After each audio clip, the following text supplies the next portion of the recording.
அண்மை செய்தி. பெரியார் குறித்து அநாகரிகமாக பேசிய நாம் தமிழர் கட்சி தலைமை ஒருங்கிணைப்பாளர் சீமானுக்கு போலீசார் சம்மன் அனுப்பியிருக்கிறார்கள். பெரியார் குறித்து அநாகரிகமாக பேசிய சீமானுக்கு போலீசார் சம்மன் அனுப்பியிருக்கிறார்கள். அண்மை செய்தியாக பார்த்து வருகிறோம். வெள்ளிக்கிழமை வடலூர் காவல் நிலையத்தில் ஆஜராக வேண்டும் என சம்மன் அனுப்பப்பட்டிருக்கிறது. திராவிட கழகத்தினர் கொடுத்த புகாரின் அடிப்படையில் காவல்துறை நாம் தமிழர் கட்சி தலைமை ஒருங்கிணைப்பாளர் சீமானுக்கு சம்மன் அனுப்பியிருக்கிறது. கூடுதல் விவரங்களோடு இணைகிறார் செய்தியாளர் வினோத். வினோத், வணக்கம். விரிவான விவரங்கள்.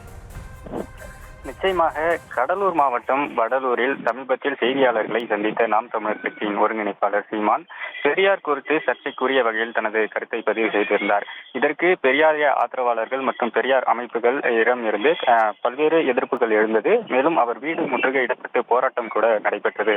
இந்த நிலையில் பெரியாரிய அமைப்புகள் கடலூர் மாவட்டம் வடலூர் காவல் நிலையத்தில் அளித்த புகாரின் பெயரில் சீமானுக்கு சம்மன் அனுப்பப்பட்டிருப்பதாக தகவல் வெளியாகியிருக்கிறது.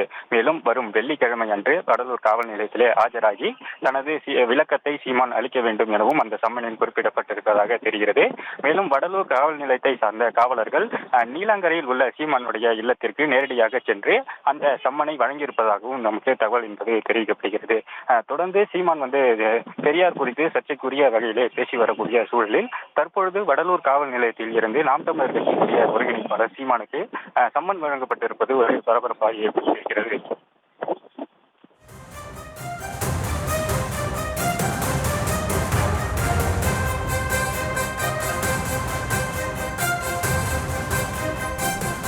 விவரங்களுக்கு நன்றி வினோத்.